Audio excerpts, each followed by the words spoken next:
Good morning friends, कैसे हैं आप सभी।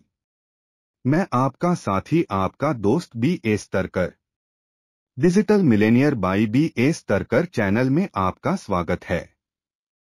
अगर आप चैनल पर नए हैं तो वीडियो शुरू होने से पहले चैनल को सब्सक्राइब कर ले, जिससे आपको आगे की वीडियो की नोटिफिकेशंस प्राप्त होती रहें। चलिए चलते हैं मेन टॉपिक पर। आज आपको ऐसी 5 फाउंडेशन स्किल्स शेयर करूंगा जो बनाएंगी आपका कॉम्पिटिटिव एग्जाम एकदम आसान। आज मैं 7वीं, 8वीं, 9वीं, 10वीं के एकदम युवा स्टूडेंट्स से बात करूंगा और उनके पेरेंट्स से भी, जो कॉम्पिटिटिव एग्जाम तैयारी शुरू करने वाले हैं। क्या आप जानते हैं वो कौन सी 5 फाउंडेशन स्किल्स है जो भारत में कॉम्पिटिटिव एग्जाम में सफलता के लिए सबसे ज्यादा आवश्यक हैं? नहीं? तो आज मैं आपको इसी बारे में बताने जा रहा हूं कि वो 5 क्या हैं और आप कैसे इन्हें इम्प्रूव कर किसी भी कॉम्पिटिटिव एग्जाम में सफलता प्राप्त कर सकते हैं। 5 कदम सफलता की ओर फाउंडेशन स्किल्स। आप कोई भी कोचिंग क्लास ज्वाइन कर लीजिए, कितनी भी मेहनत कर लीजिए, लेकिन यदि इन 5 पर बचपन से मेहनत नहीं की गई तो सब बेकार जा सकता है। आप 3 से 4 साल कोचिंग करके सोचते रह जाएंगे कि क्या गलत हो गया। तो तैयार हैं। 1. रीडिंग एंड कॉम्प्रिहेंशन, पढ़ना और समझना। रीडिंग एंड कॉम्प्रिहेंशन यह किसी भी कॉम्पिटिटिव एग्जाम को क्रैक करने की सबसे पहली और आवश्यक स्किल है।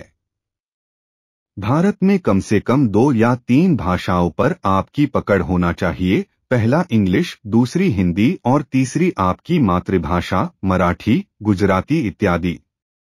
लगभग सभी कॉम्पिटिटिव एग्जाम में इंग्लिश या हिंदी भाषा के पैसेजेस दिए होते हैं जिन पर प्रश्न पूछे जाते हैं। इस सेक्शन को रीडिंग कॉम्प्रिहेंशन कहा जाता है। एग्जाम में इस सेक्शन का उद्देश्य आपके पढ़ने और पढ़कर समझने की योग्यता को परखना ही होता है।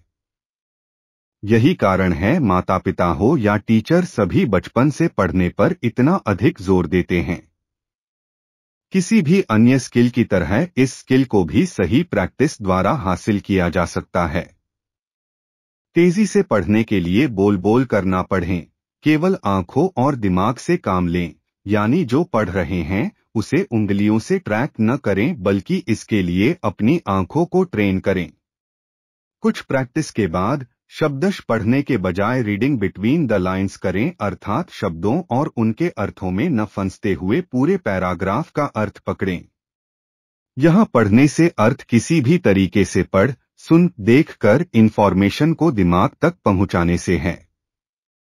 यह आपके दिमाग के लिए प्राथमिक इनपुट की तरह है। 2. नोट्स मेकिंग, नोट्स बनाना, मेकिंग नोट्स। पढ़ी, सुनी और सीखी हुई चीज को आगे रिवीजन और याद रखने के उद्देश्य से नोट्स बनाना एक बहुत काम की स्किल है। अच्छे नोट्स बनाने के लिए पॉइंट वाइज लिस्ट बनाना सीखें। नोट्स बनाते वक्त ज्यादा क्रिएटिव दिमाग न लगाएं, बस यह ध्यान रखें कि कैसे यह आपको जल्दी से रिकॉल करने में उपयोगी साबित होगा।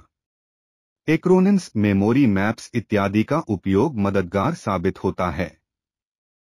किसी भी विषय पर बनाए गए अच्छे नोट्स आपके लिए जीवन भर की संपत्ति होते हैं।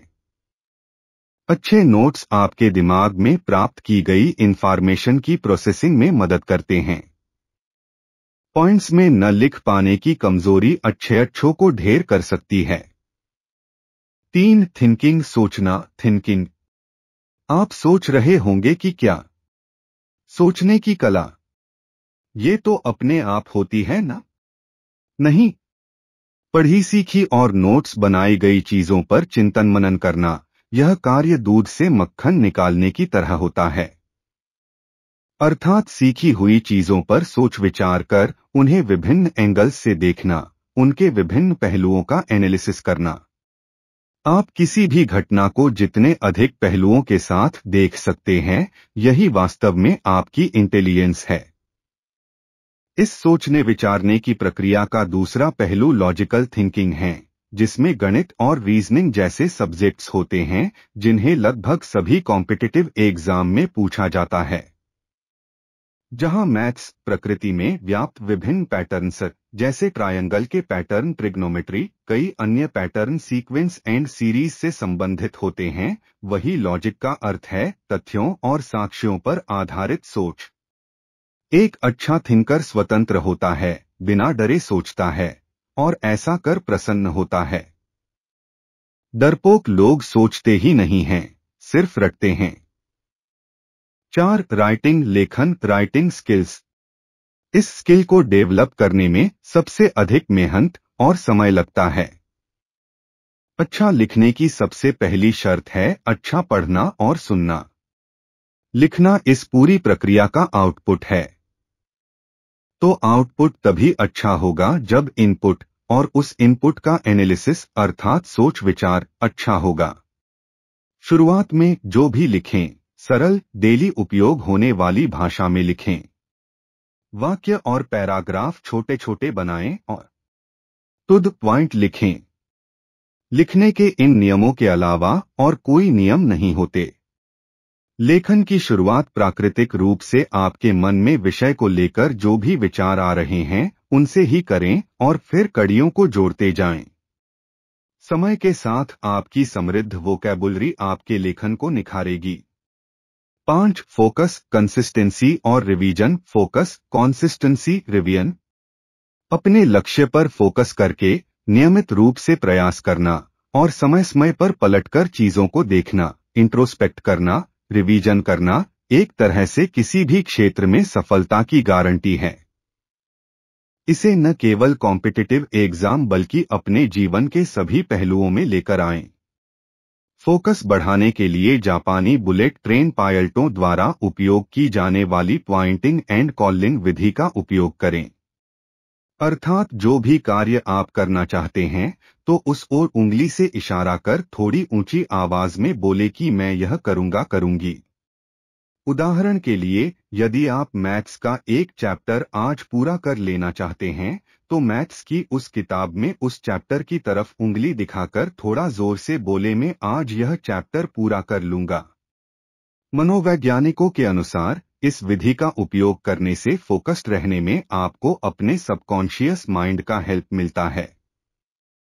उम्मीद करता हूं मेरे द्वारा सुझाए गए उपाय कॉम्पिटिटिव एग्जाम में आपकी सफलता के लिए उपयोगी साबित होंगे।